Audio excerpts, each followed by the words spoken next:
Yum, yum. It's time for a tasty and refreshing snack.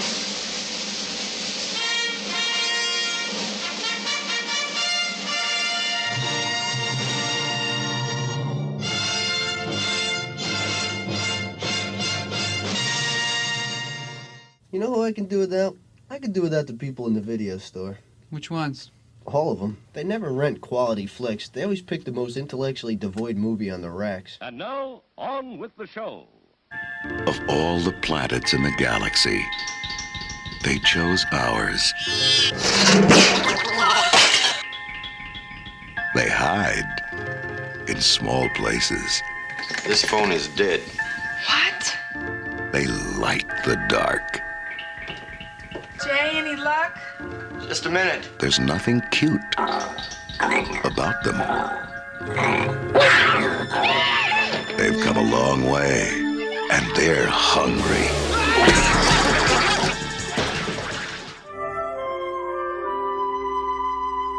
Grover's Bend.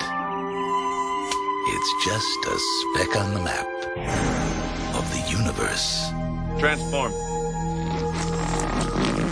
They get a different class of tourist here. Company's coming.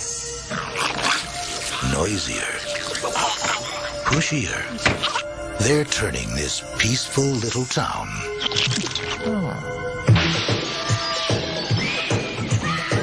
into dinner.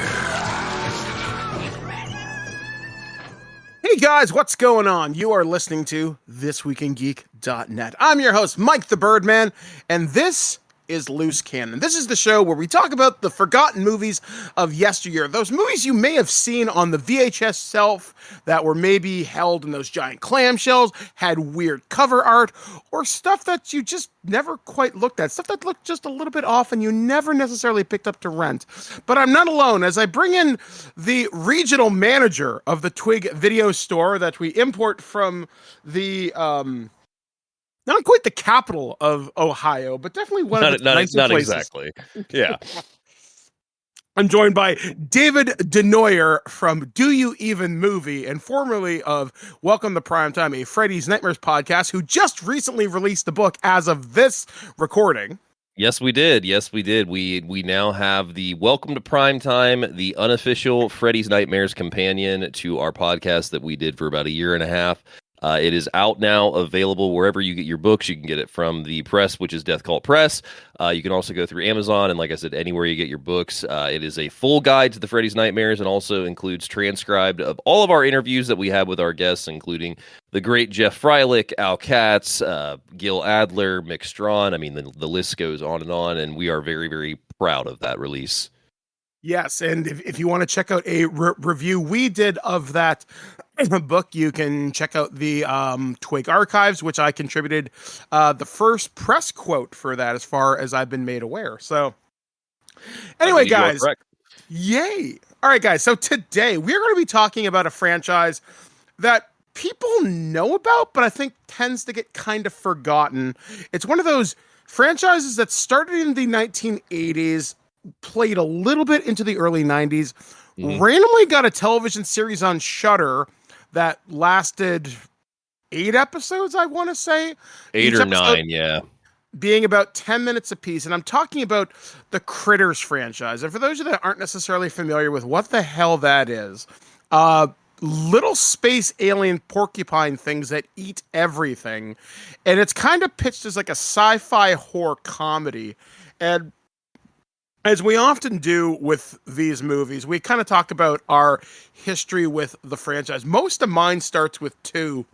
So I'll save a majority of that when we get to number 2. I actually hadn't seen the first Critters until, I want to say, probably I was past college. So definitely post 2006. But I saw the second Critters movie around 1989, maybe 1990, off a friend's VHS tape. But yeah, this is a franchise that mostly kind of escaped my radar for a number of years, but I thought the idea was kind of cool. Again, a sci-fi horror comedy that, again, I had never seen anything like this kind of growing up. So going back and rewatching this with, I guess, more attuned eyes, I Yeah. found a lot to like about some of the ideas in the franchise, but I'm not a fan of the first movie in this franchise, but I like how it keeps a lot of the same cast going through. Yeah. Which I gotta say is definitely one of the biggest kind of strengths of this. So Dave, where does your history with the Critters franchise start? So mine actually starts with being made aware of Critters by Critters 3. And that was because growing up, we had a TV station that was called WGN that was kind of just a associate that had its news, and it ran some sports. It had some of like the WB programming or like the syndicated stuff back in the day, but they ran movies a lot. Like Enrique and I specifically talk about how many movies that like are big ones that I personally caught on WGN that included like Terminator 2 Judgment Day, The Stepfather, Critters 3, for example. It was the first place I ever saw, I want to say it was, oh man, what is that movie called? It's a Seagal movie, On Deadly Ground or Marked for Death. It's one of those two. Like WGN was just a station that, you know, it was cut for TV. So like it wasn't uncut or anything, but it had those promos, like those classic promos that you remember when TV stations had like big movies or even just movies that they knew they could get audiences with. And I mean, like Nightmare 5 is the first place. That was the first place I ever saw Nightmare 5. And I remember specifically changing the channel right at the point when the nun comes out to like confront Freddy as he's about to get the baby or whatever. And just being like, holy shit, like, yeah, this was crazy. So WGN was a regular staple for me and would have these promos run through the day, through the week of like, you know, Critters 3 coming tonight on WGN. Like, it was just, I would base my schedule sometimes around those promos that I would catch and be like, I'm going to check this out. And I remember the big thing with Critters 3 was it was like, oh, it has DiCaprio in it. And DiCaprio at that point would like, he'd already done Titanic and like was moving on to other big ones from that. So it was like, holy shit, like DiCaprio is a child in this. And like, this is one of his first starring roles. So that's when I became aware of the Critter series. It wasn't really until I would say college that I actually remember getting the Warner Brothers 4-pack of 1, 2, 3, and 4 and sitting down and watching them consecutively, like one after the other, because that's the one thing I love about the series. But aside from part 4, these movies don't really pierce a 90-minute time run. Like the runtime is 90 minutes and under for each of them. And even with 4, you're only talking like, I think 90 minutes on the nose. So you can watch all 4 of these movies in a pretty quick pace. And genuinely, they're really not slow or lack entertaining value at any point. I would argue that maybe the first one, I think, has some pacing issues where I feel it drags in places, but you're never bored. Yeah. With it. And I guess let's kind of go into the first one. Absolutely. The first one has a really good cast. I was actually really surprised. Like I'm a big fan of like sci-fi properties, and to see Ethan Phillips, Neelix from Star Trek Voyager show up, I was like, yeah, that's kind of weird. And to think he's not the only Voyager alumni that shows up in this film franchise. I was like, I wonder, because Brad Dourif shows up in Critters 4, who's the voice of Chucky. I kind of wonder if there was a conversation at some point, if Ethan said, hey, I'm on this television show, Brad, do you want to come in? Again, that is pure speculation on my behalf. It could be, though. Yeah, because I would like to think, you know, Hollywood actors, sometimes they keep in touch after a project if they happen to get along really well. And from what I've heard, everything about Ethan Phillips, he's a really nice guy who loves everybody.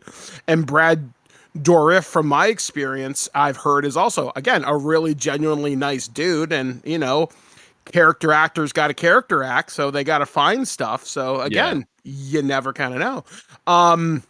The guy who really caught my attention from this movie is the lead character. Well, not the lead side character, Charlie Don Keith Opper, I think is the character. Don Keith Opper, yeah. Don Keith Opper, who is the brother of oh man, what is his brother's name? He's a big part of producing, I want to say, for the rest of the Critters movies, because You gave me the joy of going through the box set that Shout Factory under the Scream Factory label put out several years ago that I'd never tapped into.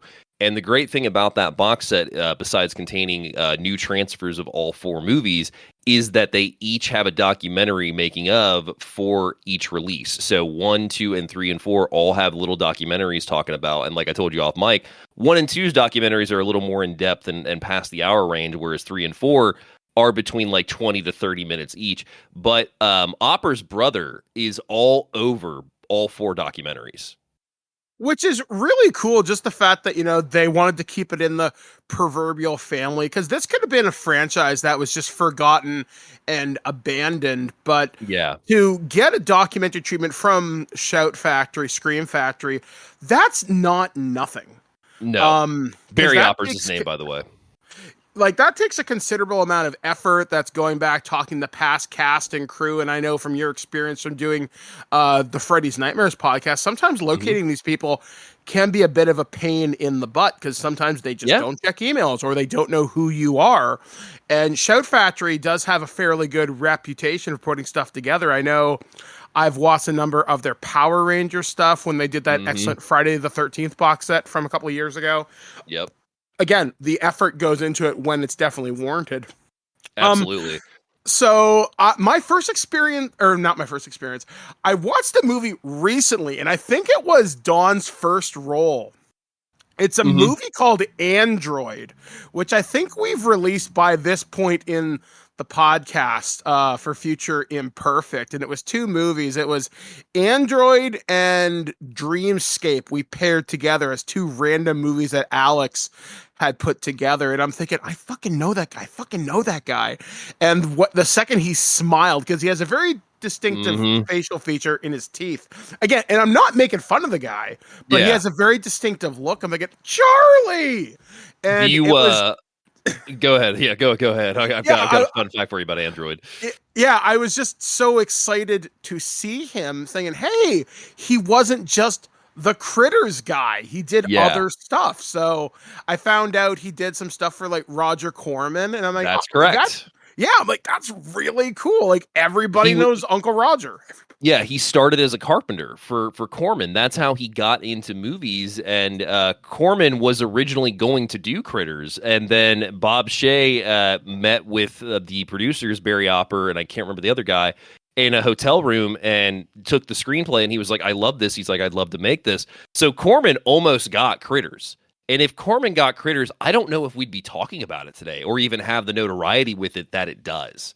Yeah, because I think a movie like Critters, for example, you need really good puppets and animatronics. And that's something the Critters movies, almost all of them, have never had a bad set of animatronics and puppets. While they did get less sophisticated as the movies went on, the first 2 are really good. They're done by the Chiodo brothers, I think it is, or Chiodo, the Chiodo family. Chiodo, Chiodo.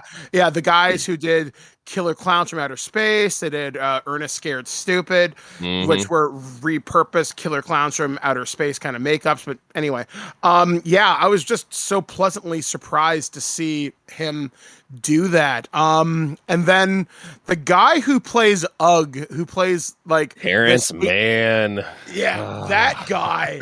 I gotta say, he looks exactly like the 80s rock star that he's supposed to be. And I was so happy I forgot in the first movie, he actually sings. He gets like these little mini music montages. Yes, he does. And I'm thinking, I kind of dig that because he actually can sing. Oh, yeah. And I mean, that's so one thing that I learned about him from watching the bonus features is he was a regular appearance on Broadway. He was doing a lot of Broadway singing. He was Rum Tum Tugger in Cats for a bit. So he had musical background. So when he got picked for Critters, he was excited because he knew that he would get to sing. And Power of the Night, which is, I'm hoping you'll play at some point the beginning of the episode or the end of the episode, that fucking song cranks. And for just being a little song that was recorded specifically for Critters, so that we could establish that Ugg is taking the appearance of Johnny Steele, who is this rock and roll guy. That song plays through like the beginning, I would say like 30, 40 minutes of the movie. Like we get like 3 intervals of Power of the Night, one of which on TV, one of which that Bradley plays on his boombox and he goes into his room. Like it's a pretty solid song, and I think the use of it is well executed in this movie.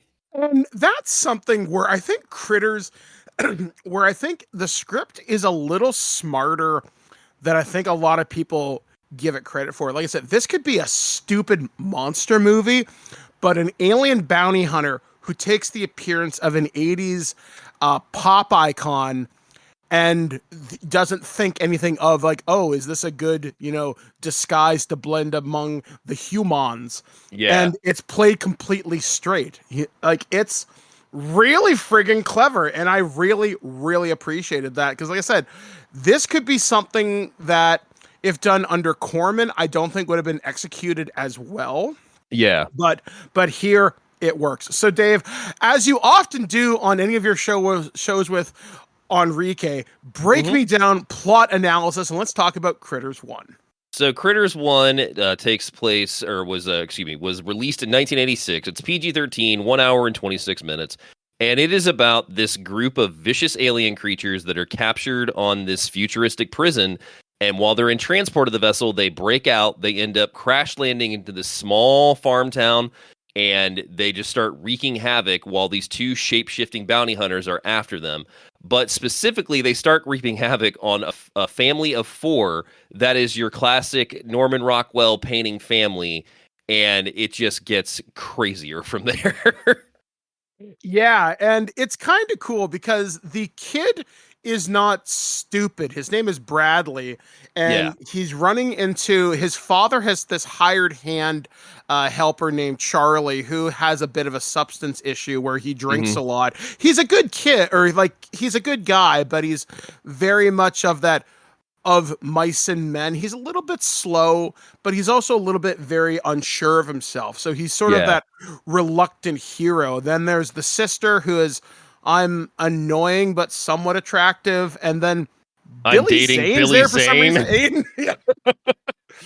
Who doesn't turn into a monster demon thing on this show, which again, I guess there's a reoccurring character between the shows that you and I do. We should have like a Billy Zane counter. See how many times he shows Billy up. Zane alarm. So speaking of him real quick before we get further into the movie, with Billy Zane in particular, his death scene is what almost gave this film an R rating. I mean, originally did give the film an R rating, and the bonus content shows, the raw footage of them shooting and whatnot.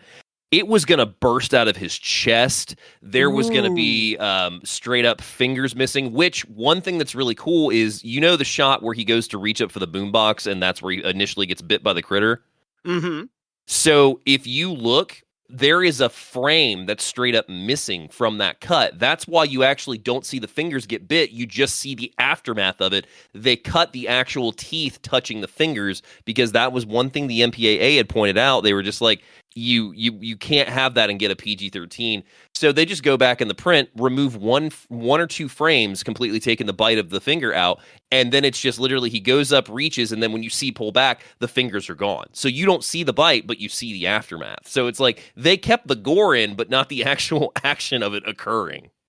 And it's amazing because I remember during the 1980s when it came to films getting cut with the MPAA, either they're really strict, really not, or it'd be weird stuff like you just mentioned. Like you can't show the teeth, but you can show the aftermath. Yeah. So again, Hollywood is Hollyweird. Hollyweird. So continue forward. So we've got to give props to one of the actors who unfortunately just recently left us, M. Emmett Walsh, who plays Harv, who is the town sheriff in Critters. And Harv is M. Emmett Walsh giving no shits. He's kind of the law, but also he's that small town law. And M. Emmett Walsh in this movie has some great one-liners, but also, like I said, just the take no shit attitude is fantastic from him. Along with that, we've got Dee Wallace as the mom, Billy Greenbush as the dad. Then you've got Lynn Shay as one of the assistants to the sheriff and everything. I mean, it's not a stacked cast per se, but it's a pretty damn good cast of people. Oh yeah, and the movie it's fun because like eventually the big confrontation at the end of the movie happens at the at like Bradley's house, which is in this little town called Grover's Bend. The bounty hunters have tracked the Krites here, and basically it's the family being sieged by not a lot of critters. I'd say less than 10, but not exactly a creature you could take on with like a wrench, so to speak. And Absolutely. it's a pretty good game of like cat and mouse. And one of the things I appreciate is sometimes like there used to be a joke where, you know, like does the dog live? And one of the most notable examples I can think of this is Independence Day and I think 2012 with the dog in that movie. So here Bradley goes through some significant risk to save his cat. And again, it's something so small, but I appreciate the fact that they integrated the cat into the script. Like he shows the concern for his animal. Yeah. Not every movie does that. Where like if like, oh, there's a dog, there's a cat, there's a fish, or whatever. They go through the effort to actually do that, and he finds himself confronted by, I guess, the Alpha Krite at like one point. He gets like cornered in his room, and then the bounty hunters show up. And I think the giant Krite is the one thing that I always forget about in this movie, given I've only seen it like 3 times now, but that always catches me off guard so many times, even though the famous thing about the next movie is the giant critter ball. It's like, I don't know why the giant Krite throws me off, but then also I think about the design of the Krite creature itself, and I think we have to address the elephant in the room. Everybody knows that anything that went after gremlins that was of a gremlin substance gets shit on for the most part because it's what they refer to as a gremlins knockoff. Mostly Joe Dante does this, and I love you, Joe. Joe has made a lot of movies that I admire, and also I love his podcast with Josh Olson. I digress, though. It's been said that Critters was like one of those first shits on the Gremlins franchise. And the thing with Critters specifically is Dominic Meir wrote it like 2 years before Gremlins actually became a process screenplay. So Meir writes it. He wrote it when he was 19. He worked for Roger Corman, and that's where he met Stephen Herrick, who is the director of this film. And Herrick, for example, is the guy that goes on then to direct 3 years later Bill and Ted's Excellent Adventure.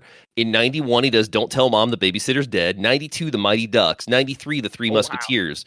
95, Mr. Holland's Opus. 96, 101 Dalmatians. Then in 2001, he does Rockstar. Then in 2005, he does Man of the House with Tommy Lee Jones. He does the Dead Like Me movie in 2009. The guy has a resume. And Dominic Meir, who I think is credited, what is his writing credit? Yeah, it is Dominic Meir. Dominic Meir, he is the brains behind Critters because his original script is what was shot essentially with some tweaks and whatnot with a couple other people attached to it. But Critters are a little bit more threatening and terrifying than Gremlins, in my opinion, because I feel like the first Gremlins movie, let's be honest, it's pretty scary. Like the scene with the mom in the house and the "Do you hear what I hear?" and she's being stalked by the gremlin. Like there is some scary shit in that first Gremlins movie. But Critters, they have comedic tone to them, but it is very slimming to Gremlins. Now, Gremlins 2, of course, is a way more funnier than the first one because they went for straight comedy over the terrifying elements of the first one. But Critters always stay consistent, in my opinion, and actually get darker. Because in the first movie alone, we see them just completely take out a herd of cows that they find the bones of. The several attack sequences with the I think it's the sheriff's deputy under the car is pretty like horrifying, and they are not shy on having these teeth go into flesh and show blood. There may be cuts, again, like I've said with the MPAA, but these things are fucking terrifying, more so than I feel Gremlins are. I think Gremlins are scary, but I think Critters, with the speed they have, the ingenuity they have, like they know to cut the phone lines, they know where to take the power out, they know where humans are most vulnerable. That's some scary shit for your space monster movie. I mean, to look at the Krites from the lens of a sci-fi dork with a little twinge of Dungeons and Dragons, we will. Let's look at the Krites. They are a spacefaring species they are intelligent enough to be held in a prison asteroid, or a prison ship. Because in the beginning of the movie, the Krites are being held prisoner. They're not just straight executed as if they were an exterminated like pest. They're not like a xenomorph from, say, Aliens. So they have sentience. They have ranged weapons because they can shoot their spines that inject you with poison. Poison darts. Yeah, they got poison darts, and they've got the speed. They've got the fact that like they are so quick in their movements that the scenes where people are being chased, given there's some effects that hold up and some that don't, but it's pretty damn threatening being on that side of things. And I think that also goes with the fact that the Kyoto brothers modeled them after the Tasmanian Devil, after Taz from Looney Tunes. And knowing that, everything makes sense then. Oh yeah, 100%. And like to like kind of build upon, their intelligence, they hunt in packs. They know enough to trap you. Like you mentioned, they know how to cut phone lines, how to do power. They know enough to herd you into a location. Now, some of them are a little smarter and a little dumber, but as, for example, the Alpha Krite gets bigger, it's almost like a group consciousness where they get more intelligent the more they eat. So this species, given enough time, much like the xenomorphs, could very easily overrun a biosphere, and it would be a Krite environment. And there is some more sci-fi stuff that plays into the later movies that I definitely want to touch upon, because there's some interesting themes kind of later on. Eventually... I've got to say, I think the bounty hunter theme, and that was added by Barry Opper, because he's always been a big Western fan. So he said the bounty hunter theme was just something they added a little later on into the script. But I think what that does then is that perpetuates the furthering of these films, because now you have your good and your evil that you bring back. And again, we'll get into it when we get further into the movies, but it's so interesting how after a while, there are no good guys. Yeah, and that kind of surprised me later on. Yeah. But no, I mean, Terrence Mann and the other bounty hunter, I can't think of his name. The one that won't transform. I can't remember what they call them. But anyway, when you have the bounty hunters introduced, that's also a pretty unsettling scene, because while there are attack scenes with the critters, the bounty hunters like literally form their faces by watching. That's when Ugg finds Johnny Steele and models his face after. But we watch the ooze come out. We watch the pores fill. We watch the veins go into the face. We watch the face completely build. And the effects of this film still hold up. But because of the fact you have these characters that go along with that idealism to the... I'm losing my train of thought here.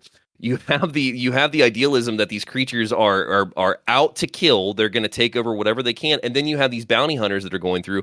But then the bounty hunters aren't really even good guys for a little bit, because I'll be honest, dude. Watching that bowling alley shoot scene and the church scene, those held up a bit different in the current climate we are with shootings in this country. Yeah, yeah, they were like, I have a objective and don't get in my way, so to speak. And yeah, like, it's very interesting just to zoom out and look at the politics of the galaxy, such as it may be, because eventually in these films, there are no good guys, there are no bad guys, because the Krites become a protected species.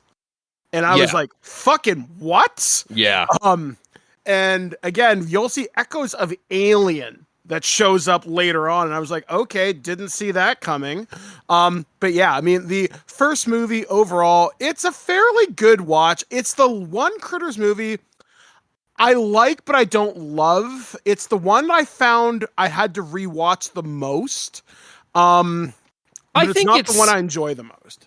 I think it's a fun movie. Like there's fun moments of it. Absolutely. I mean, the ET doll originally, the ET doll originally was in the script, and the Kyotos had two different shots of that movie where one was like a full on ET doll and the other one wasn't, because they didn't know if they were going to be able to get it approved.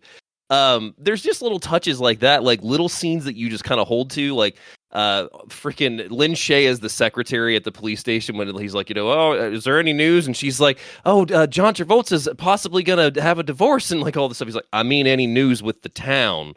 It's just little moments like that I remember. But also, I think the one thing we really have to get across to the listeners is that the Critters movies are able to continue because the critter designs change in each movie to the point where there's things added in each movie, or even some where it might feel a little subtracted.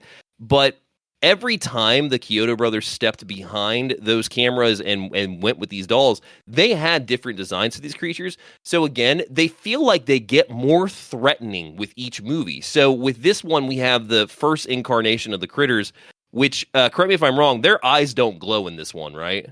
I think they maybe glow a little bit, but it isn't until 2 and 3 that the glowing eyes become very iconic. The scene in 2 with they look out in the field and the eyes are just looking back at them. That's nuts. Like it's just like you have this creature that you introduce into your first movie, and then you make it more and more threatening as it goes. And again, that goes all to the Kyoto brothers with these designs. For one, having the Tasmanian devil was one thing, but also they were all the time just playing with these things, figuring out new ways to throw them around, new ways to make them robotic, especially when we get into the next movie. There's a bunch of information that was super interesting. And you want to know what their hair was, by the way? Moose pelts. Interesting. It inhibited a lot of movement, and the critter was made, one critter was made that could do the remote control action and whatnot, and they take that further into each movie. But what's interesting, too, is the giant kite thing. You know, the scene when it jumps at Bradley and then ends up getting tossed out the window? Mm-hmm. That's one of the Kyoto brothers wearing the feet of the kite as it goes through the window. They actually did one of the stunts with the giant critter costume. Oh, that's cool. Yeah, that's very cool. And again, going back to them specifically with the critters, you know the scene when they say fuck, when the critter actually swears. Bob Shea did not want subtitles in the movie. So Barry Opper goes to the guy that's preparing the print for the release and everything, and he's like, I want you to sneak this in. And he's like, are you sure? And he's like, trust me. So they're at a test screening, and specifically the fuck that the critter says when the one gets shot and blown away made everybody laugh their ass off, to where Bob Shea goes up to Barry at the end and he's like, you know what, you were right. Like, let's make sure that that's put back in. And he's like, yeah, no, I told you, like, essentially. And the one thing that I found super interesting also about the test screening is it was where they determined that the original ending was not going to work for this movie, which is where when the house gets blown up by the critters, like the critters actually destroy this family's poor house. Originally, the house didn't come back at the end, Birdman. Oh, really? There is literally an alternate ending on the disc that is it's the complete ending, except for when Bradley takes out the transponder and gets Ugg back. The house thing doesn't happen.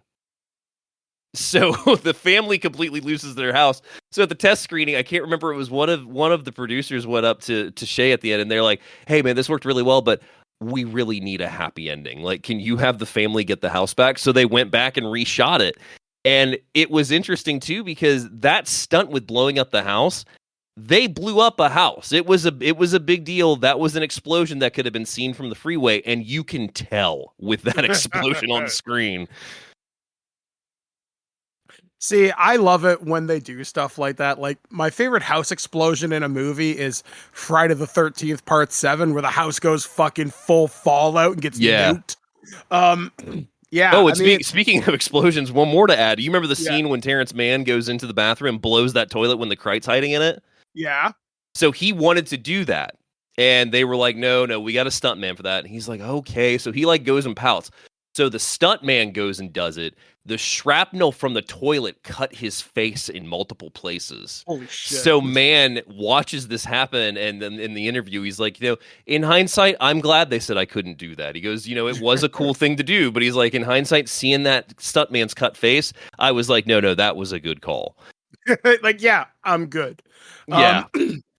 And then one thing to mention before we go on the Critters 2, Charlie gets he finds his kind of bravery, he starts working with the bounty hunters, and he gets taken into space. He gets taken away from Grover's Bend to kind of fly straight. He goes away with like Ugg.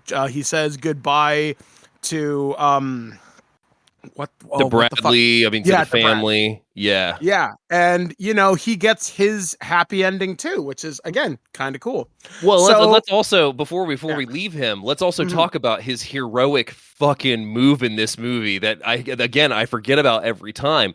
So Charlie he's the town drunk, as Birdman mentioned, and it's pretty sad watching his initial introduction into the movie because he's Bradley's friend. He helps out Brad's dad on the farm, but also he's known to be at the bar. He's known to go in the drunk tank because that's when we first meet him. As Emmett Walsh goes to take him out of the drunk tank, and he's like, "I can feel him in my feelings, like something's coming." So when they go to this bowling alley and shoot it up, because there is one scene in this movie where the bounty hunters go into the bowling alley to get Charlie because they're trying to find the Kreitz. And in doing so, they get into a fight with these regulars. And there's a scene where people are running out of a building while there's gunshots going on, basically. And it does not hold up very well, like I said, in today's climate. But I digress. That's where you get the introduction that Charlie is feeling like he's with these bounty hunters. So towards the end of the movie, when Ugg and his other team member who won't shift have basically came with Bradley to the house and they're taking out the Kreitz and everything, Charlie initially starts following them and wants to be a part of them, and ends up, does he steal the ship or does he just get into it to help them out? Like, I can't remember how he got it. I think they think he runs away because he's a coward, but he's like, no, I've got a plan. Yeah. So the Kreitz blow up the house, and then that's when Charlie swoops in, and I can't remember what he says, but he says a banger line and just basically crashes right into the ship, and the ship blows up, and you're like, oh my God, Charlie just died. And then Charlie rolls up at the end with his parachute, and he's like, all fine, everything, and then goes to join the bounty hunters. The house gets rebuilt. It's a happy ending, except, we forgot the Kreitz eggs, and that takes us into part 2. Yeah, so part 2 for me is where my history with the franchise really begins, and actually very much shaped a lot of my love of movies in the 1980s. So I can see that. When I was growing up, I had a friend across the street named Breck, and he moved into the house that my friend Alan lived into for a number of years. And I was really sad to see my friend Alan go, but this new kid comes across the street and we just start hanging out. So his dad used to tape a lot of movies off of TV and cable and satellite and whatnot. So I remember Breck loaned me a tape, or I think he gave it to me or something, and it had a couple of movies on it. It had a relatively good copy of Beverly Hills Cop 2. I remember that crystal clear. And it also had Critters 2 on it. And I would watch Critters 2 and Beverly Hills Cop 2 back to back so often, back when VHS was still a thing on those extended play tapes. And I just remember falling in love with this because, I had never seen anything like this, because most of the sci-fi I'd seen up until that point was hard sci-fi. You would see stuff like your Star Treks, your Star Wars, Aliens, stuff like that. And to see a sci-fi comedy was completely new to me. And I remember just falling in love with the special effects in this movie. This is one of the first times I ever saw boobs with the shape-shifting alien. Man, that scene always just gets me, because it's just like, there's some tragedy behind that scene with yes. who the woman is, I will say, but that scene is just so fucking funny. Like, I don't know why it's so funny, but it is so funny. Yeah, like, there is a lot to like in Critters 2, and it really started to inform a lot of my choices about giving stuff a chance. Like, I remember, like, kind of growing up, when I would go to the video store, I would just pick movies that, like, it wasn't always like Terminator 2 or, the latest and greatest in cinemas. I would start to take chances on stuff that either had interesting poster art or stuff that just looked different. And that would carry much going into high school, where I remember I would show my girlfriend at the time, Ashley, we would sit down like, hey, I'm going to show you something kind of weird, kind of cool. Tell me what you think. And this would lead to so many movie marathons during the time that we were together over the course of like 3 years. It was just us watching a lot of really cool movies. And then when we got our first apartment together, we would like invite friends over and be like, okay, we went to Blockbuster. Here's what I got.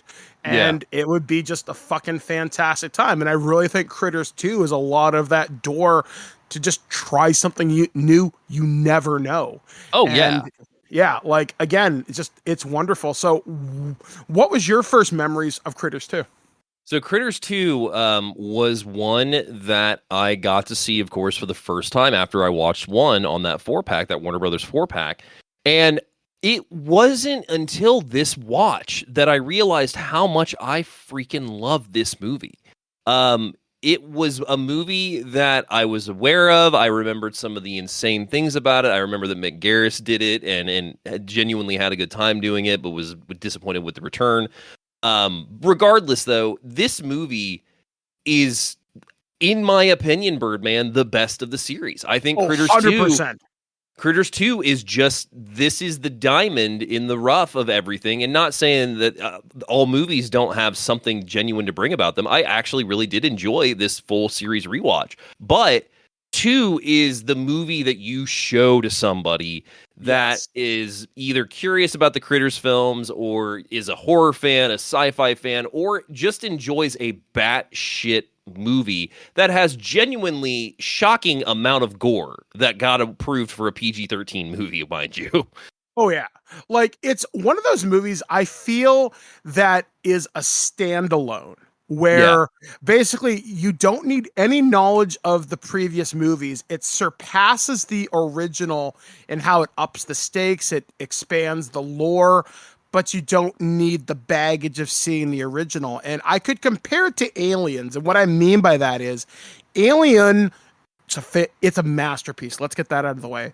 Critters 1 is not a masterpiece, but Aliens is a movie you can show to somebody and they give you all you need to know in the first 5 minutes. They establish that Ripley's been in space for 57 years and blah, blah, blah, blah, blah. She's considered crazy. And then they want to send her back to LV-426 because in the first movie, she found something and now she's going to go confront her trauma. And you get all that information in the first 25 minutes. Absolutely. In Critters 2, you find out that Brad had left Grover's Bend. Nobody talks about what happened because it's traumatized the town. Bradley's coming home to visit his grandmother, and he doesn't want to confront this. He thinks everything that happened with the Kreitz was crazy. Charlie's gone. In theory, this should be a nice, quiet summer for him.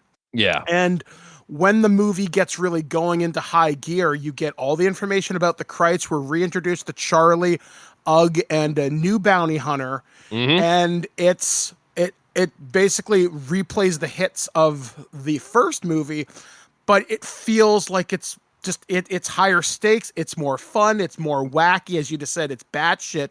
Yeah. But it's something that it's a good gateway where if you want to see the other Critters movies, awesome. Here's 1, 2, and 3, 4.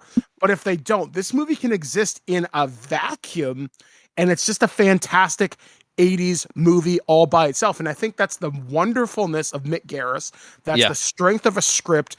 And everybody who's in this movie, you could, I mean, again, character actor's going to character act, but it never feels phoned in. Not once during this entire movie.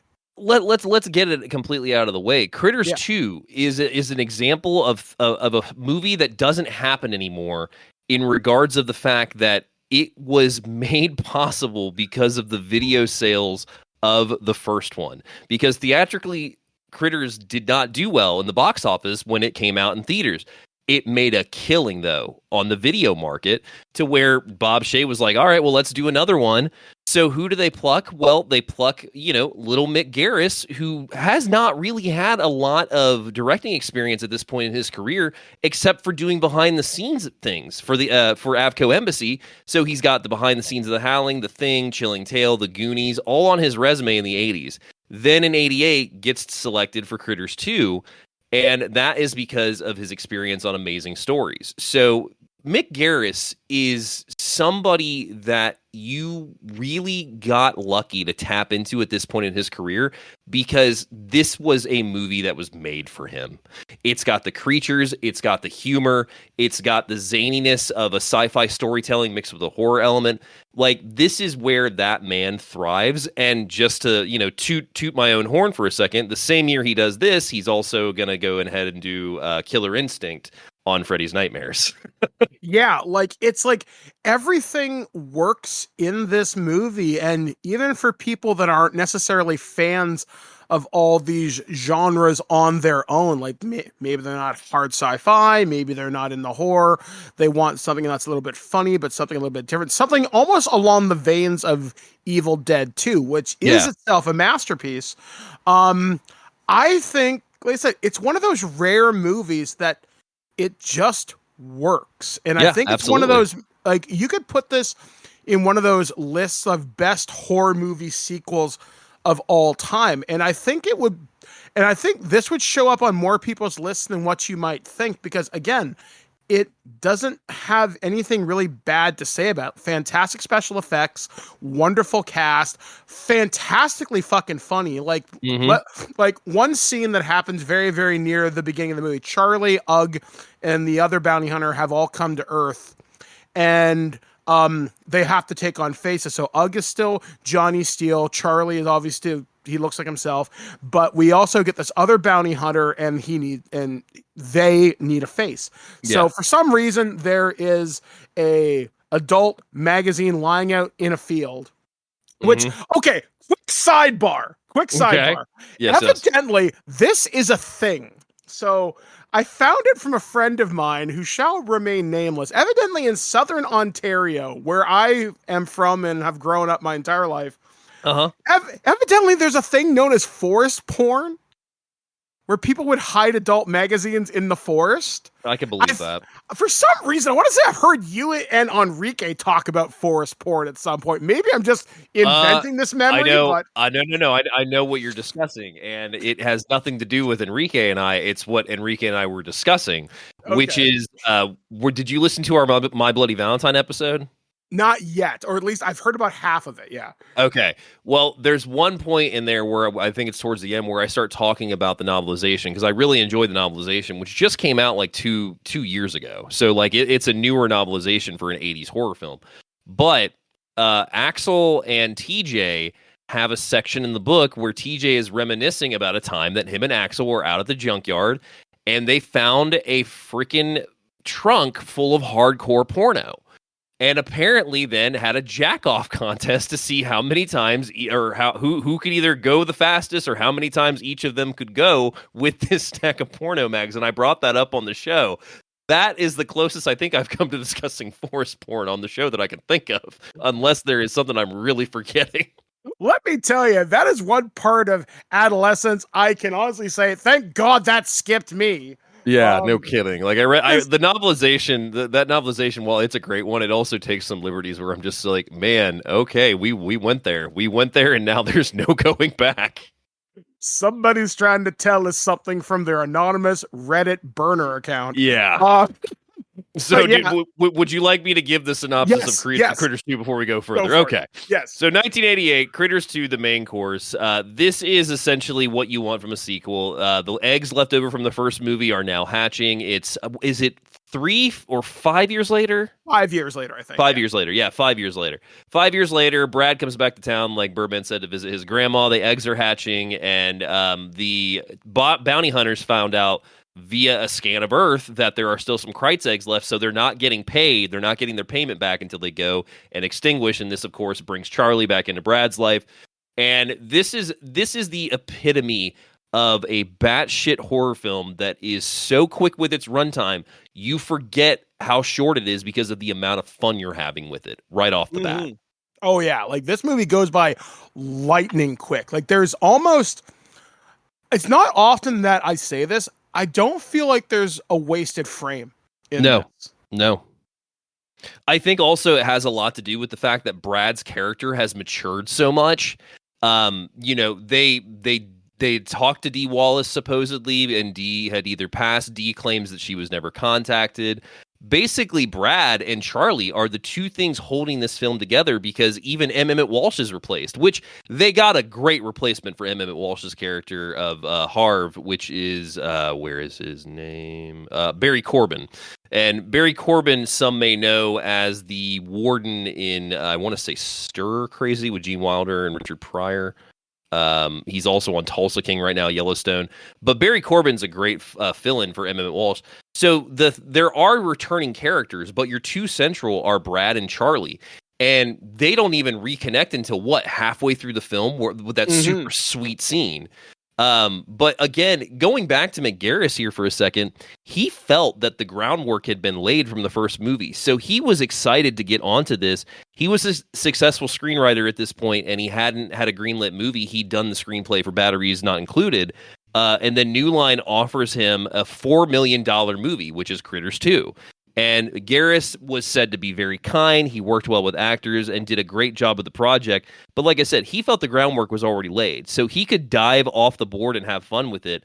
So he was very happy with the overall film, except for, again, it just unfortunately didn't do well in the box office. But that doesn't mean that a very fun film was made here, and everybody had fun making it for the most part, except for the fact that it was shot in one of the coldest winters in Santa Clarita ever on record. Like, one thing that I love about this, it's a lot of the humor, and to talk about the scene where the girl, or where the bounty hunter's getting the new form from the adult kind of magazine.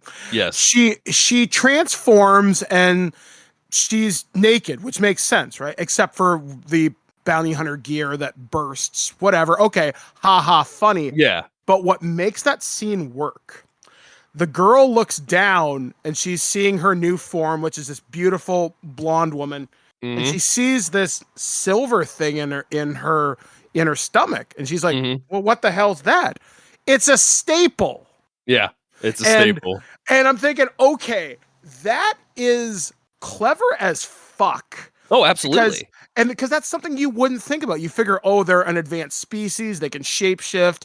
They can look like, the T-1000 or whatever. But no, if it's an imperfect copy, that's going to make sense to them because they don't know what that is. For all they know, that's like a belly button ring or something.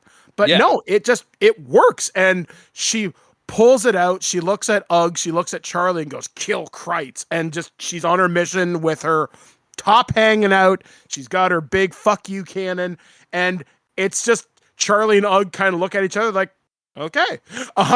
Well, and I think what we need to explain too is how that magazine got there, because you mentioned forest porn, but the one thing I'll say is the leading up to how that magazine gets there and how it gets into their hands and how that form happens is also the introduction back of the Kreitz, where is a guy goes off to try and sell what he thinks are bad eggs to somebody. Oh, that's right. I forgot about that. Goes off to try and sell what he thinks are bad eggs to somebody, and the guy is like, well, I ain't taking this, and he's like, oh, you know what? I'll give you a case of beer for it, and he's like, okay, well, so he goes out to his shitty barn, and that's when the guy's like, well, I'm not giving you, okay, well, I'm taking 2 cases of beer, and these just happen to be these really old Playboys. So as he's driving back with his beer and his Playboys in his car on the country road, one of the magazines blows out. It's on the dirt road. And then it just so happens that where our bounty hunters land are walking towards the town right where this magazine is. And that's where the one has to take form. So it's like, even the fact that you have that introduction of the Playboy magazine and then it plays into that point just goes again to show good storytelling, but also a really funny way to incorporate a really insane scene that you do not expect, especially in a PG-13 movie where you have full frontal and breasts. That doesn't happen anymore. Yeah, no. And like, it's so funny that you can include something like that. And yeah, some people could say it's gratuitous, but it's the 1980s. Let's face it, it is what it is. But it's really clever in how it's done. And like I said, that's just good. That's just good storytelling. And I can't think of many movies, that work that into its narrative, and it's that funny because it didn't have to be that funny. It could have just been something sexy, and it could have been very Andy Sedaris, but it wasn't. Well, and I think that goes back again to the simplicity of the story, because this is exactly what you want from your sequel. It's, hey, we set it up at the end of the first movie. We're picking it right back up where we left off. But hey, now that the eggs are hatching, but they're not fully there yet, what if this old woman bought them to give them to kids for Easter? And now they're all around this town entirely. It's just like, holy shit, like that is such simple storytelling, but it's also brilliant. Like, of course some old lady would be like, oh, I need some eggs for the kids and these work fine, and doesn't think anything of it. So then we have this great montage of the kids painting Krite eggs for Easter. And then of course we have the is he a deputy or is he a sheriff? I can't remember. I think he's a deputy. He is a deputy, who is also the angry news anchor in Die Hard, the one that William Atherton as Thornburg, when he's trying to get the news truck for the story, and the one guy goes, give it a rest, Thornburg goes, eat it, Harvey. Harvey is the guy that plays the sheriff in this, that gets then eaten in a bunny suit as the Krites swarm on him and start eating him at a very disturbing scene then also, where he crashes through the church window in front of all these kids and families and old people and has just been eaten alive inside this bunny suit.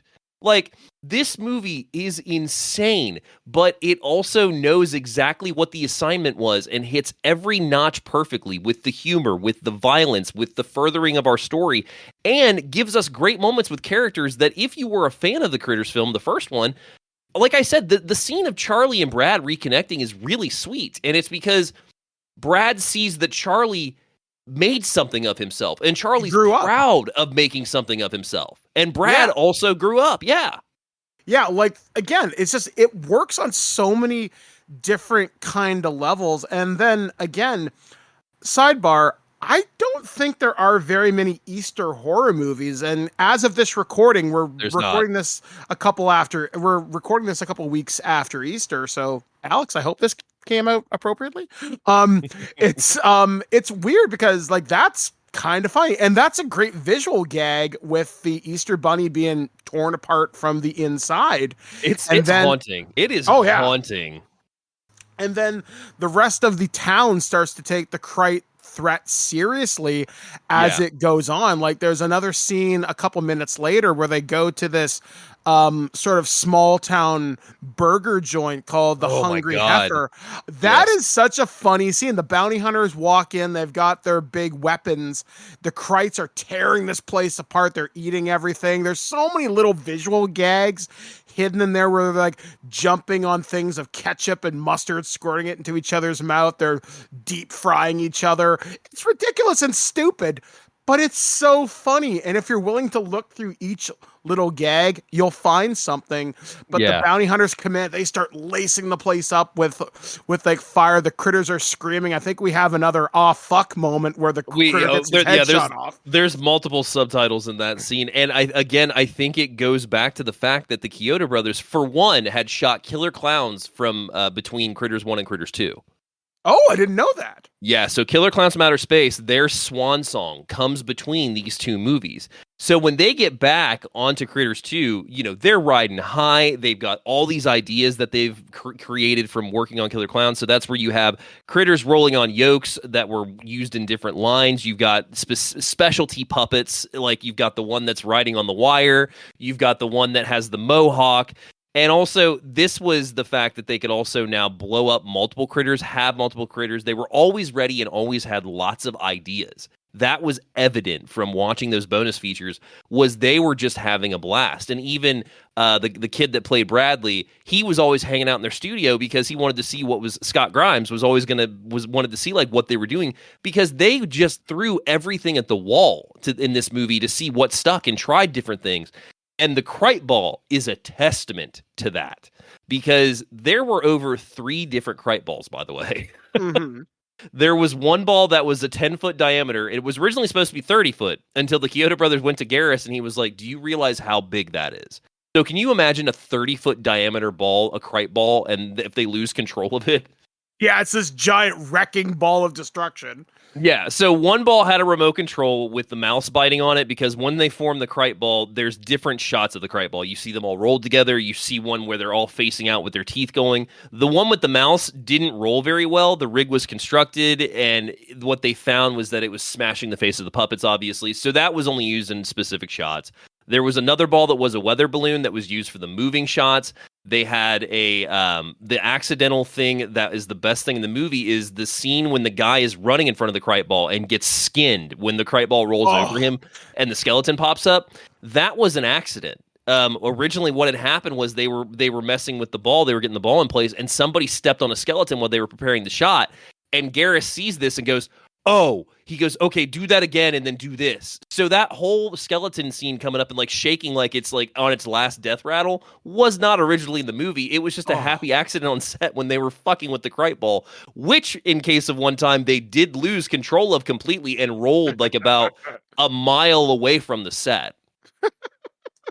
It's amazing. No, And- it's so crazy. And that shot of the skeleton being imprinted in the ground is one of the most memorable shots from this movie. And I would argue from the entire franchise. In fact, I think That's what they put on the poster. Yeah, but like I remember it being on the poster. I remember whenever this movie gets talked about on like YouTube, or if anybody kind of brings this movie up in conversation, I guarantee you this scene will get mentioned. Oh, yeah. And it's so iconic, and it shows you not just how big of a threat the Krites are, but even just a glancing blow is fatal from these things. And I'm thinking, that's how you make a monster scary. I mean, this, in a weird kind of way, it's almost more threatening than the xenomorph from Aliens. I mean, obviously you run across a hive of, warriors and drones. That's bad fucking news. But just this ball of Krite strips you to the bone. Mm-hmm. It's visually threatening. It's ugly. It's disgusting, but it is so effective in conveying just how terrifying these monsters are. Yeah. Well, and again, going back to the Hungry Heifer scene, I mean, that was 8 to 10 specialty puppets for one that the Chiodo brothers mentioned. And they also mentioned that that hamburger, like, when they're gnawing on it and, they're doing all the play and everything, that was rancid meat after a while, because think about how long it takes to shoot with puppets. So they're finishing their shoots at night, and normally you're thinking, okay, yeah, work's done, so we can go home. The shoot's done, blah blah blah. Nah, they are staying up, scrubbing these puppets, getting them ready for the next day's shoot. So the ketchup and the mustard, it's super fun on film, but after a while of watching it and knowing these facts, you're just like, oh my god, the cleanup on that had to be insane. Oh yeah. And that again goes back to the Krite ball, and then of course to the finale, the giant hamburger factory. Yeah. That was supposed to be a way bigger explosion, Birdman, but when the first explosion goes off, it fried the rest of the wires for the rest of the plastique. So they only had that one shot, which if you look at the one shot, it is a good explosion, but you can definitely see that it was supposed to be bigger. But the fact that happened, they just left it at that. So when you have a movie with this much effect team, like this much of an effect team, and also this movie was shot over 40 days. That's it. Wow. That feels like a very quick shoot. Incredibly demanding shoot. Yeah. Oh, yeah. 40-day shoot, incredibly demanding. But when you have, as Garrus says, you have a great group of people to work with. Production was fun, minus it being the coldest winter on record in California. And it got to the point of it being that cold that they had to spray the grass green to keep it from looking like it was dying. Wow. You're in California shooting this movie that's supposed to be a summertime, springtime, Easter movie, and you're dealing with temperatures that are like 10 to 20 degrees, if not colder. One of the funny things that the actress mentioned, what's her name, that plays the love interest in this, Leanne Curtis, you know how every set like gives away gifts at the end that was like, the set, like we all had our jackets or we all had chairs. They had freaking warmer socks. Like they had like full on furry socks that were critters to linen. And it was just, that was the gift because of how freaking cold it was on this set. Man. And to talk about the ending of this movie, because I think we got the first two endings swiped where Charlie runs off. He takes the bounty hunter ship and he crashes it into the Alpha Krite, into the factory, and kills them all in one shot. Everybody thinks Charlie's dead. He comes the next day, because he parachuted out, Brad and the love interest are getting ready to leave town. And he comes like, hey guys, I'm not dead. And they're like, oh shit, you're alive. And Ugg at one point is sad because the girl bounty hunter had been trapped in an alleyway and got ambushed and killed. So he shifted back into his base form. And after Charlie sacrifices himself, he takes Charlie's face to honor his memory. And Brad's like, are you sure, Ugg? He's like, yes, this would be a wonderful way to honor my fallen friend's memory. And at the end of the movie, there's a moment where the new bounty hunter ship gets sent down. Ugg's getting ready to go home. Charlie comes up and he's like, you're alive. And he's looking at him. He's like, Ugg? He's like, yeah. And Harv throws a sheriff's badge to Charlie, says, hey, why don't you take over, son? And he's like, really? And he's like, yeah, you've definitely proven yourself. And then Ugg goes home. He's like, I'm going to keep your face to honor you. You are still one of us. But should the Krites come back, they've got a protector here on Earth. And it's just, it wraps everything up in such a nice little bow. If the series ended here, it would have been fine. And this is the last theatrical Critters movie, which, again, it's a fucking tragedy, because I think if this movie had done better, Critters 3 and 4 would have gone harder. And and it's, again, Critters 3, we're going to talk about that now. I have watched this movie twice now in preparation for this show. It is the one I like the least, only because it is the one that feels the most unnecessary, and it only introduces really cool elements in the last 5 minutes. Does it get fucking interesting? So I think the problem with Critters 3 is what we have to address is that, as you mentioned, like 2 did not do well. It was a total flop at the box office, $3.8 million against a $4 million budget. So it didn't even make its budget back. There's actually a hilarious story that Garrus tells on the bonus features that Bob Shea shared with him when he interviewed him on Postmortem a while back. And what it was that Shea had investors in town specifically for like a movie that he was trying to get funded for. And he took him to a nice dinner and he's like, you know what? I've got a great idea. Critters 2 is opening tonight. You can come down, see the movie, see all the hype and everything, and you know, all the people, blah, blah, blah. So they go to the theater, they wait, and then they go see Critters 2 by themselves. Oh, that's so... opening night. Opening night. So yeah, it was not well received. So what basically happens then with 3 is 3 and 4 are decided to be shot on a budget for one film, essentially. So they're going to be direct-to-video releases. They're going to shoot back-to-back. So they're going to go shoot 2 movies in the time that it takes to shoot one. So what are we going to do with our Critters story that's going to, A, be able to carry Critters 3 over, and also keep people interested to a story that's been continuing, is we got to get a character back besides the Krites. So who do they pick? We pick Charlie. And Don Opper is great. Charlie is a great character. But I think this is where it starts to stray a little bit, but then, in my opinion, comes back around in 4, which we'll get to. Yeah. But Critters 3 is made in, give me just a second here. 91, I want to say. I want to say 91. Yeah, 91 or 92. Yeah, 91. So 1991, Critters 3, PG-13, 1 hour and 26 minutes. And this is essentially that the Krites have now been... I don't even know how to put it. It's like they attach themselves to these vehicles traveling to this apartment complex and then end up hatching inside the apartment complex. And so now it's basically the Krites have seized this apartment complex, which is also essentially being run down and condemned by a slumlord. And it's such an odd plot, in my opinion. Yeah, it feels like a bottle episode of Star Trek where they have a very limited set, which I guess all the money went to number 4, but we'll get there.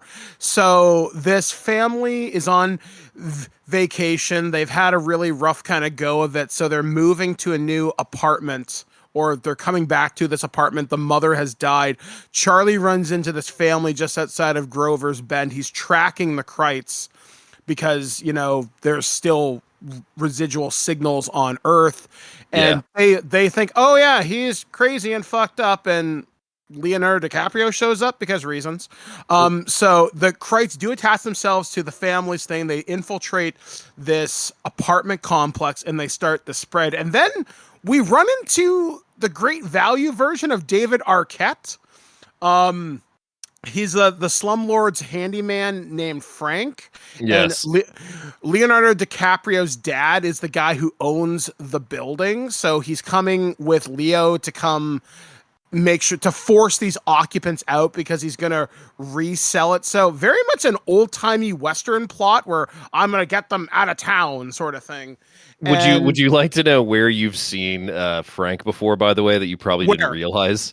Where? Do you remember in Forrest Gump when the Black Panther Party is in progress and that guy slaps Jenny and Forrest charges him and punches him and makes his nose bloody? Get the fuck out, really? Wesley is Frank. Wow. I immediately recognized him because it's one of those stupid things where it's just like I have distinct memories of scenes and I'm like, I know that face. And I'm like, wait a minute, put some shitty facial hair and age it like 5 years. And I'm like, oh my God, it is him. He's also, so Jeffrey Blake is his name. He's also been in Young Guns. He was in Men at Work. And then, like I said, Forrest Gump. He's voice in Ferngully as Ralph. So, I mean, Jeffrey Blake is a guy but you just may not realize what you know him from. And Critters 3, for example, is also directed by Christine Peterson. And if you don't know that name, the best thing that I can give you is that these are the second unit jobs that she's had. Bill and Ted's Excellent Adventure, Nightmare on Elm Street 5, Dream Child, Tremors. And as far as her directing career goes, she does a movie in 88 called Deadly Dreams, does a movie in 90 called Body Chemistry, Critters 3 in 91, Lower Level in 91. She goes on to direct episodes of Silk Stalking. So there's definitely work there, but this is a name that you do not recognize, unfortunately. Yeah, and this movie, its biggest problem is that it's so forgettable. Like, this is where the Kreit puppets look their worst in the entire franchise. There are some cool shots with the eyes glowing in the dark, but the kills aren't very inventive. The Kreitz typically just jump at you, they leap on you, and you're able to kill them. I'd say remarkably easy. Yeah. All things considered. The characters, there's nobody here you really get attached to, and because this is in the 1990s, I feel this is the era of the heroic kid protagonist. So this almost feels like Critters by way of the Disney Channel in some ways. I can absolutely see that.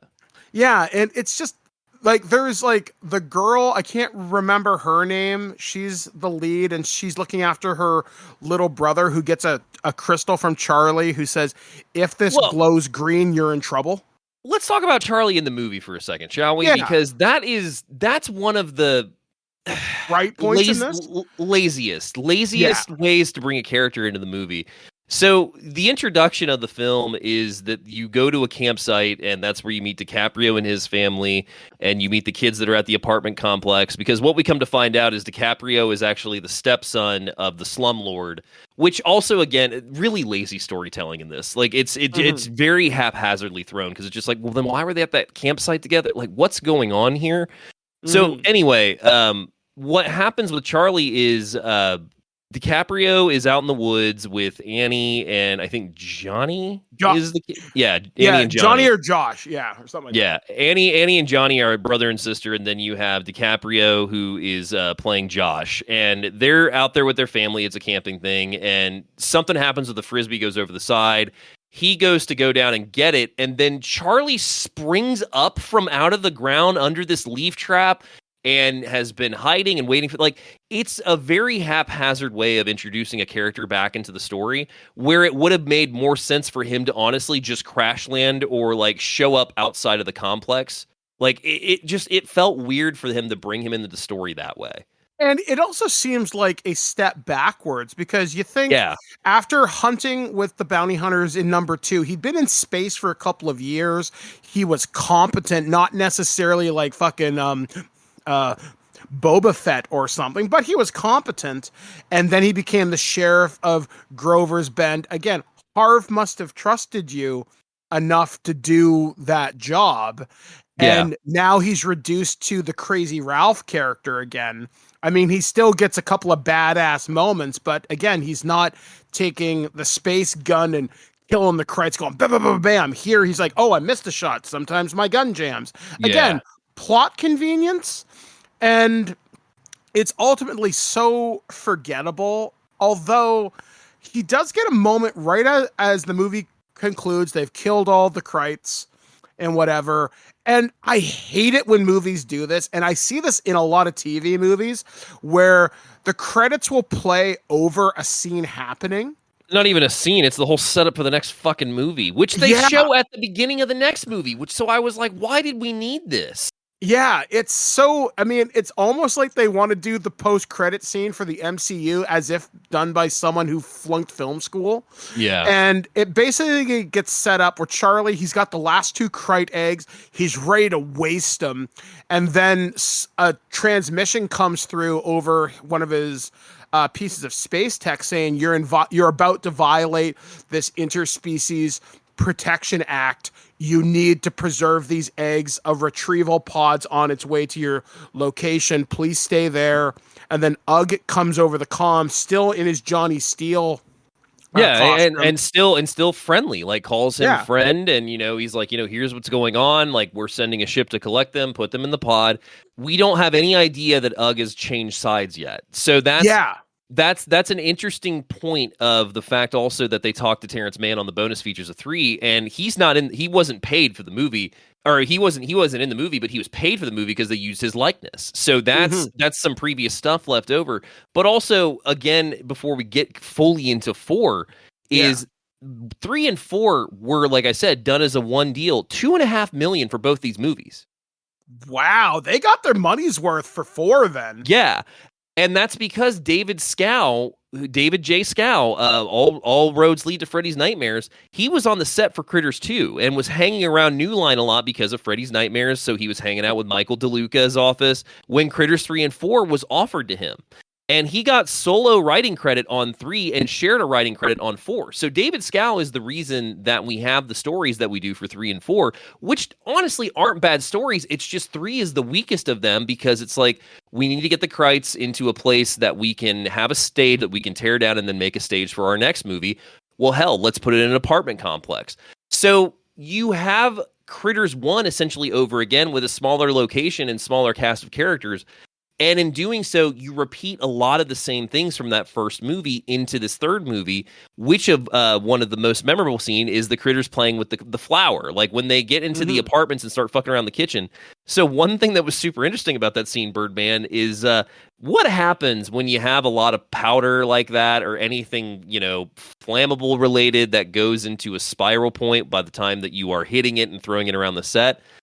Yeah, they had a full-on tunnel fire that happened because of the flower sequence. Yeah, like, there are some interesting moments in 3, but it never rises above the point of going, that's interesting. Like, it's a siege movie. It's a siege movie again. And it's just like, I've seen Death Wish 3. I love Death Wish 3, but this is not Death Wish 3 even with Krites. Like, it's a siege movie that does all the typical things of like, oh, there's a badass old couple that the kids are protected by, and then all the neighbors come together. Of course, the guy that we hate in the beginning is the first one eaten that starts everything off. But again, I will give it credit on this one that the stakes do feel a bit raised into how darker this is from the last 2, in my opinion. Yeah, because I think 3 and 4 really moved into their darkness a bit. Yeah, because in these movies, they kill people. I mean, not in gross, spectacular fashion. Like a slasher film, though. It feels almost like you are stalked and preyed upon, which you weren't, not saying you weren't in 1 and 2, but when Frank gets it pretty brutally. And then he gets it pretty hard. when Josh's stepdad gets it, he gets it pretty brutally. So yeah, that scene kind of surprised me how brutal that was the first was. scene I ever fucking saw of any Critters movie, is the scene where DiCaprio and his stepdad are like, okay, well, I've clearly got to go do this because Frank's not doing his job. So Josh and his stepdad get into a fight because Josh's stepdad is a slumlord. Leo's stepdad is a slumlord. He's a prick. He's literally trying to kick these people out of where they're living so he can revamp this place or knock it down. It's never really established. So when they get to this complex, they're fighting. So he finds out that Frank has cut the power, and he finds this TV on, and he's like, oh, they must be running battery operated. So Josh and him get into a fight right before he goes in this room. So when he goes in this room to talk to what he thinks of the guests, but it's just the Kreitz watching TV, which is also terrifying.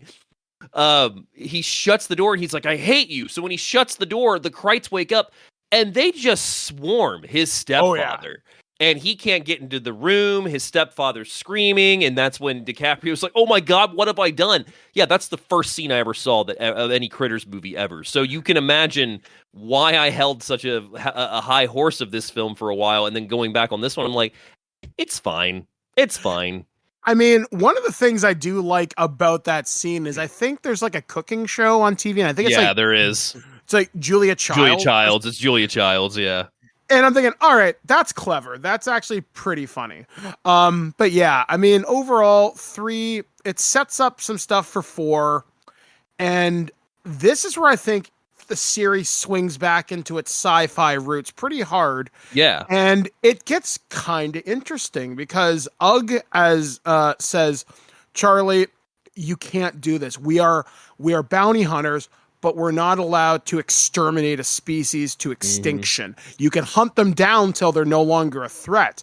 But much like, I guess, what I would dare call the Noah's Ark protocol, something must be left to be biologically preserved. So yeah, very Weyland-Yutani, to swing this back to Aliens. So number 4 happens. Charlie gets knocked into the retrieval pod, which gets launched into space, which is being maintained by the Intergalactic Council. It's never given a proper name, but he's been floating in space for, this is going to sound really familiar, for 50-something plus years. Half a century. You've been asleep for half a century. Everybody you know is toast. A wonderful line of dialogue from this movie. Yes. So sum this movie up. So Critters 4 is a direct continuation of 3 because as we mentioned on 3, they play this sequence during the credits of 3 that sets up that Charlie can't exterminate the eggs. He has to sit them in a pod. So when he climbs into the pod, he's taken away. So 4 is we meet a crew that is made up of 4 awesome badasses. Well, 3 badasses and 1 psychopath, which we have Anders Hove, who is playing the captain, who is, I think, Rick, if I'm not mistaken. Rick, yeah. And then we have Brad Dourif. We have Angela fucking Bassett, which I've completely forgot about that she was a part of the cast in this.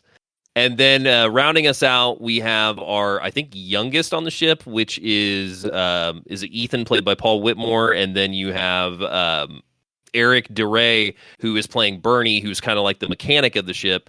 And people may know that name because that is also the gentleman that played Lee Johnson on Twin Peaks for 20-something episodes, not to mention also appeared in Fire Walk with Me. So you've got a pretty stacked cast in this movie of really good character actors. Plus, Angela Bassett at this point hadn't even done Waiting to Exhale or How Stella Got Her Groove Back. I think her biggest thing at this point was, I want to say Vampire in Brooklyn, maybe? I think so, yeah, something like that. Yeah, which I love. I love Vampire in Brooklyn. That's one of my favorite lesser-known Wes Craven movies. But yeah, Angela Bassett is incredible in this movie. So Critters 4 is the story of this crew that somehow intercepts the pod that has the eggs on it because at this point, Ugg and the whole Confederation, the Galactic Confederation, has completely changed over into what I would call almost like a corporate marketing strategy at this point. And so they find out that they've intercepted this pod, and they're like, you can't, we will give you money for the pod, go to this location. They get to this location, find out it's deserted. And that's also when one of their crew goes crazy and decides to crack open the pod, releasing the Kreitz. So now we have, ladies and gentlemen, Kreitz in space. Which, again, this movie, despite it being lower budget, I think the idea is actually pretty freaking clever because again, Absolutely. Absolutely. to look at this from my alien dork love, it's on this abandoned space station with this artificial intelligence that is damaged named Angela, I think it is, or something like that. And basically it will only respond, to commands that are given to it that are wrong. Like, say, please don't open that door. It'll open said door. So it's very much screwed up. But it turns out there was some kind of a company or somebody from the Galactic Federation or something were running experiments here to create bioweapons. So very Resident Evil, very Wayland Yutani. And this gets kind of cool because one of the things that happens kind of later on is Terrence Mann or Ugg is counselor something or other, and they're like, wait here and we will send people to come retrieve the items and you'll be paid so much. But Rick decides, I want more money and fuck you, I'm going to leave my crew here and take it. He gets what's kind of coming to him. But he absolutely does. And Rick is Anders Hove, for the record. Anders Hove, people may know the name, but they may not know or remember what they remember him from. Anders Hove plays Radu in the Subspecies films. I thought so, because I'm thinking there's something about your face that seems really familiar. So you've got a guy that is known for being a villain playing the captain of this ship that you kind of like at first. Like, you're like, oh, he's kind of a badass. But then once his crew is like, do not fuck over the Confederation. Please do not fuck over the Confederation. And he's like, but what if we... Hear me out. What if we fucked over the Confederation? It's just like, okay, dude, you're clearly not the good guy of this. And like I said at the beginning of the show, this one, there are good guys, but it gets a blurred line at this point because Charlie's not as much of a hero in this one as we would like to expect, but he does have moments. I honestly forgot how emotionally impactful this movie is because of how dark the subject content goes with, because Earth is gone. Earth's wiped out. There's no more Brad. There's no more Harv. There's no more Grover's Ben. That is gone now. It's just Charlie's story.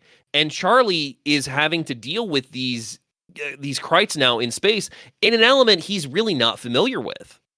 And they even, there's a little scene that kind of plays out where it's him, Bernie, Ethan, and Albert. They're all talking to, and Angela Bassett's character, whose name I can't remember. They're like, Charlie, what year do you think it is? He's like, next year. It's 1993, right? My driver's license expires next year. They're like, yeah, dude, it's 2045. And then Bernie goes, everybody you know is dead. Everyone you know, there's toast. Yeah, like it's Bernie. Bernie is a great part of this movie because Eric DeRay is an actor that I don't think gets enough credit because everybody just remembers him for Twin Peaks. Which, you know, I mean, when you do 20 something episodes of a show, of course that's going to be your swan song. But he's a great character actor just in the way that he can be somebody that you're afraid of as far as like a badass goes. But then on top of that too, his demise is really heartbreaking. Even though he's stealing drugs when it happens. Yeah, like he gets ripped apart in this pharmacy. The Krites lock the door. They come out of the vents and they descend upon him like locusts. Yeah, and also like you have Durif's delivery to him of, hey, Bernie, you know those man-eating hairballs that you don't believe in? And he's like, yeah. And he's like, I'm sensing two on your level. And he's like, where are they? He's like, I don't know, but you should get out of there. And he's like, all right, affirmative. Drops to his knees and starts gathering all the pills he spilled. So if he would have just listened to Durif's character, he still would have been alive. But the fact that this place had a pharmacy, he had access to drugs, he chooses that demise. And it's almost like, again, like how I mentioned the slasher film element in the third one, this really builds up moral compass of these characters because Rick just loses his mind and wants his money, so he gets it. Bernie chooses his drugs and he gets it. And then Charlie almost realizes that, you know, his friend who is Ugg, who is now Tetra, is no longer what he thought he once was as his hero and bounty hunter. And even fucking Ugg as Tetra at one point, you know, Charlie's like, you know, what, you changed. And he's like, you know, things change. Like he's just like, people change, blah, blah, blah. And that's the most detailed explanation we get of Ugg, except for the fact that Tetra is now harvesting the eggs to make Krites. See, I really wonder if there was a scene cut here, because like as I was watching this like really late last night, it's like 2:00 in the morning, and I'm sitting here thinking, what would I do to make Critters 4 better? Because admittedly, it's not a bad Critters movie. It's a different flavor of Critters movie. And I'm sitting there thinking about if Ugg could have a scene to monologue, it doesn't have to be longer than like 30 seconds. It could be like, I came to Earth with my friends on what should have been a simple job, and then I ran into you.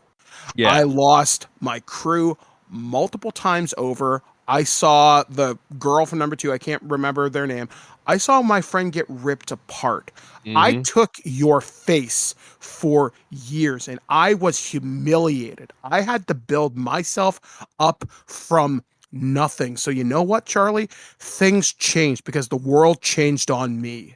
Yeah. And I could see that being a great villainous arc, other than things changed, twirly mustache. Mm-hmm. And Terrence Mann could have delivered that scene with the right amount of venom, and I blame you. If I had never come here, this never would have happened.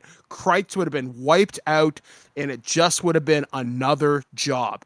But no, you had to get in my way. Yeah. And again, going back to the darkness of that story, and once again, Birdman, all roads lead to Freddy's Nightmares. The gentleman that directed this movie, Rupert Harvey, you may not know his name because he was known primarily as a producer. So let's just jump back to 1982, shall we, with that film called Android, where Don Hopper got his start. He's the executive producer and producer on Android. Then he's the producer on Critters in 86, the line producer on the Blob remake in 88, producer on Nightmare on Elm Street 5 in 1989, producer on 1990's Pump Up the Volume, a great Christian Slater film if you haven't seen it. Then he does Bones in 2001. He also did, of course, Critters 3 and 4 before that. But the reason I bring him up as the director is, would you like to know who he's married to? Who's he married to? Rachel Talalay of Freddy's Dead fame, and was in multiple Nightmare on Elm Street documentaries, producer at New Line, director of, like I said, Freddy's Dead, and also went, is associated primarily with Nightmare on Elm Street for her career. Like, Rachel Talalay is a name you know specifically for Freddy's Dead. So you have somebody that has that horror background, who was also apparently Rupert Harvey, as noted by Barry Opper, the producer, was a big fan of British horror. And what does British horror have, especially in its sci-fi? It has very dark tones that relate back to the humanity of others. Yeah, and like I said, this movie, I had heard for years this movie was shit. Mm-hmm. I can't agree with that anymore. Like after watching this, I would rate the Critters movies as follows: 2, 1, 4, 3.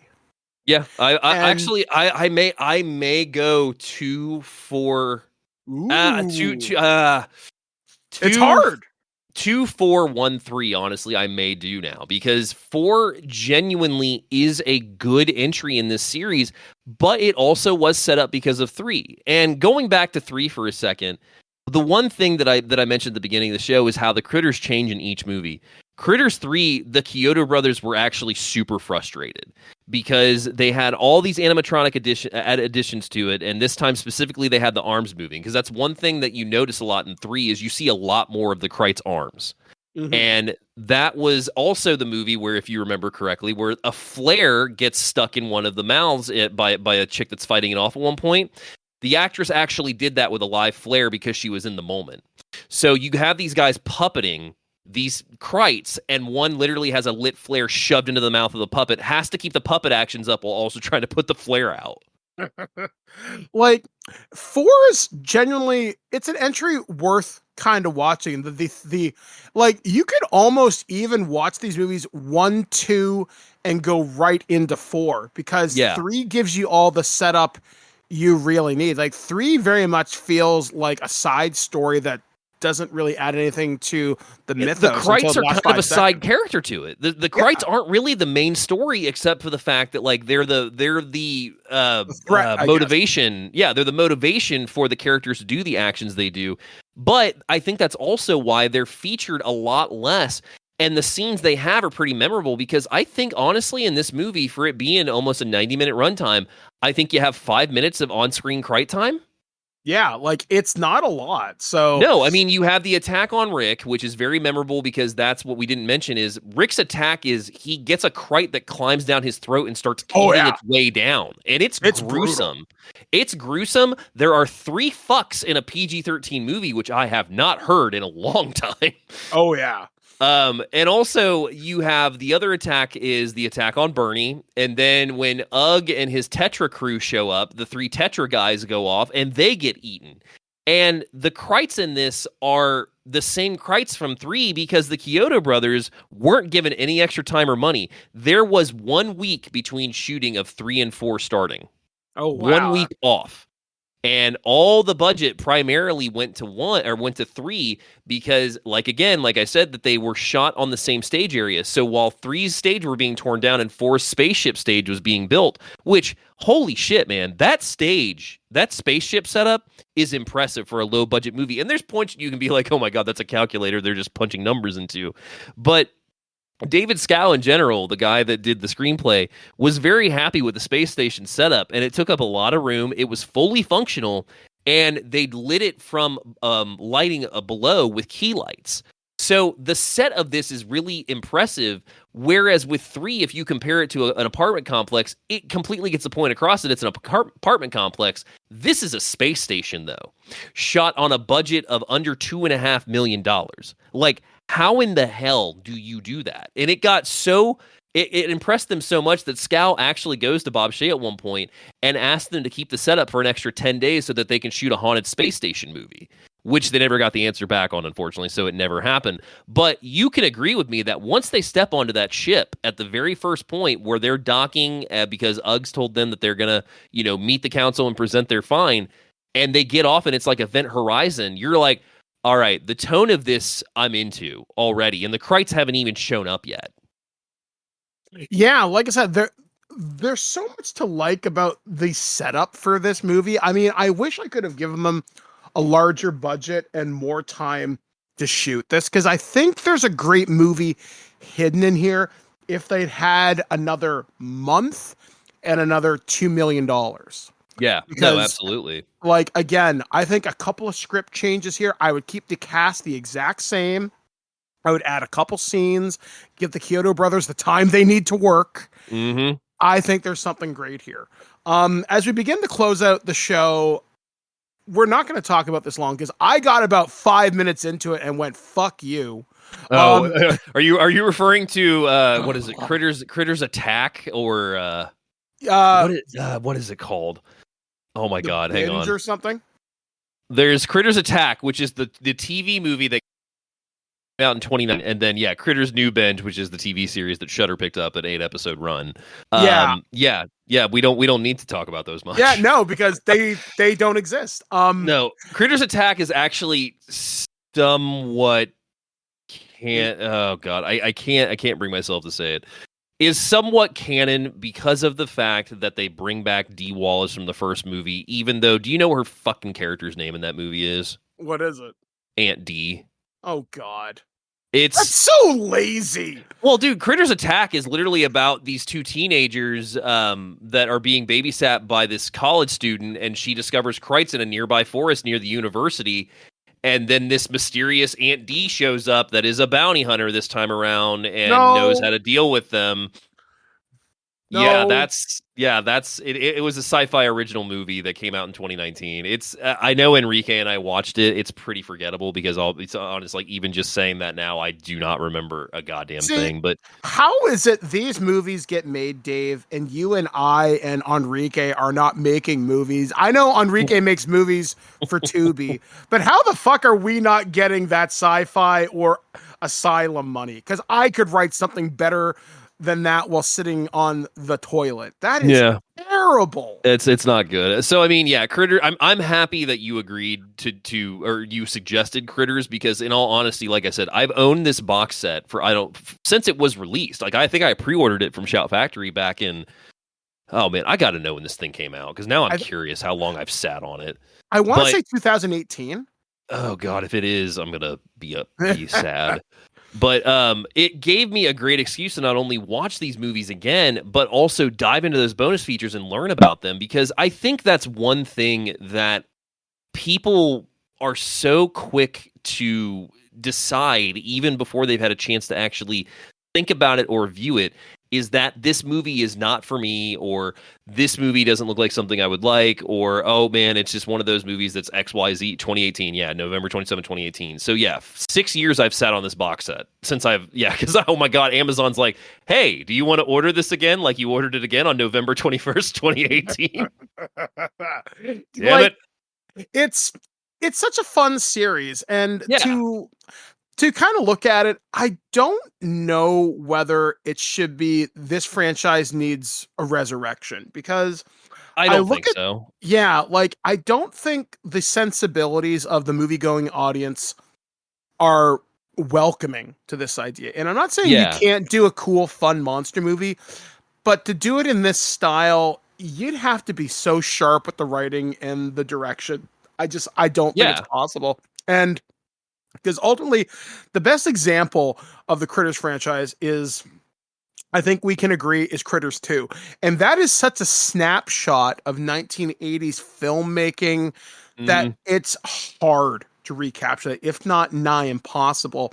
And Critters 4 presents some interesting ideas, but you'd have to create such a buy-in from the audience to buy these little Tasmanian devil monsters as a galactic level threat on the level of the Xenomorph.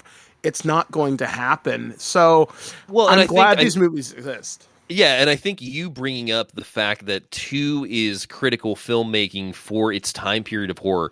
I think a thing that people misconcept with 80s horror was it had nothing but good years. That's not fair to say with the 80s in regards to horror, because there were good movies that came out of each year, but each year did not present a good line of choices. Now, that said, in front of me, I have a list of 1988 horror picks, top picked by Google, and just a few to name. We have Halloween 4, which I think is a really, really good entry in the Halloween series. Same here. I enjoy it. Monkey Shines. It's not one that I love, but it does have some pretty unsettling moments in it. The Serpent and the Rainbow, one of my all-time favorite Wes Craven films.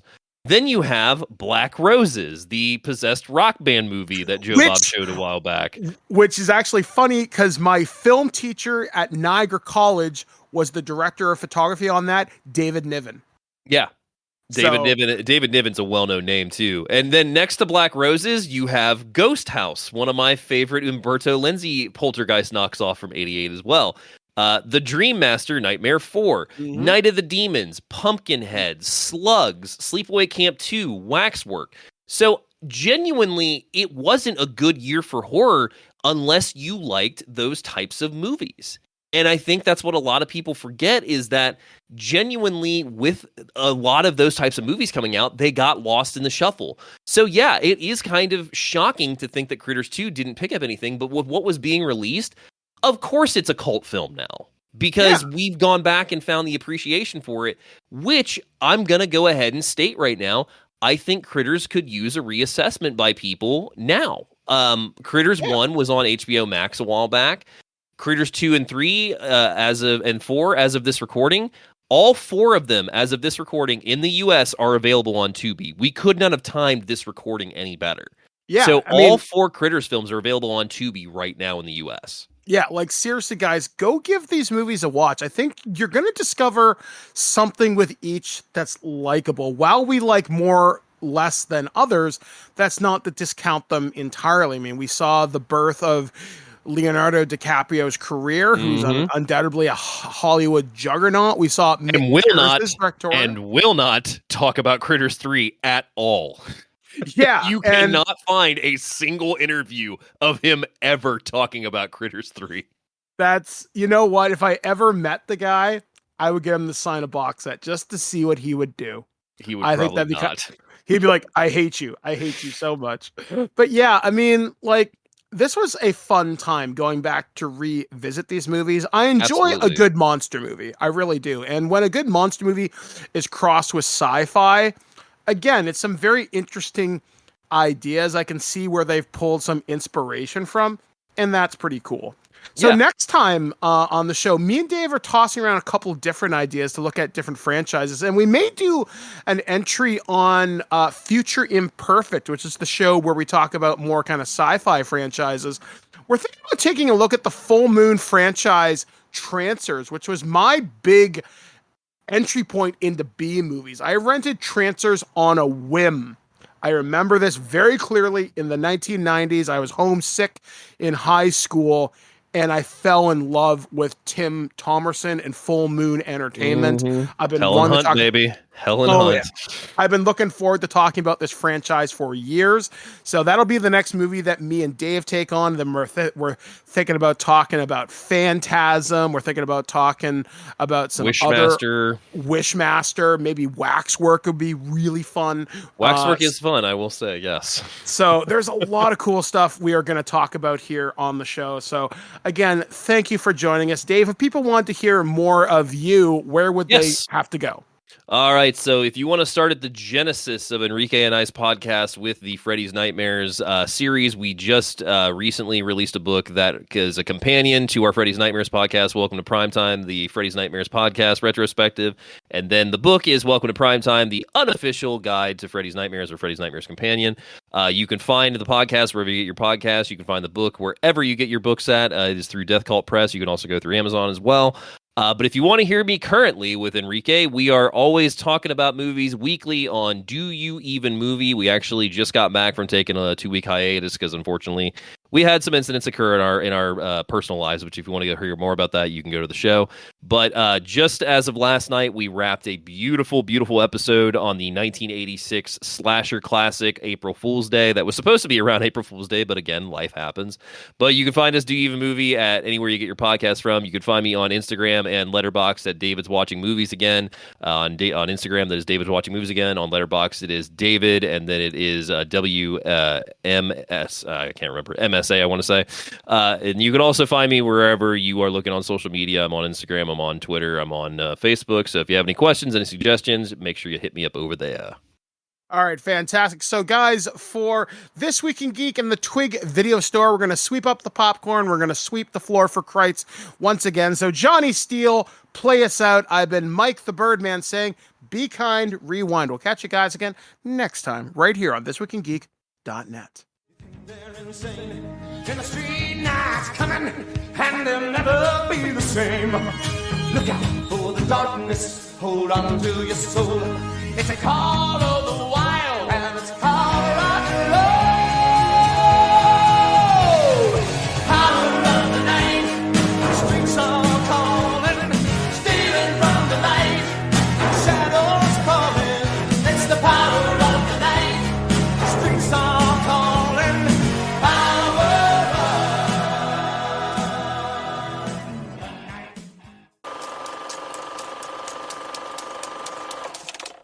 Are either one of these any good? Sir, What?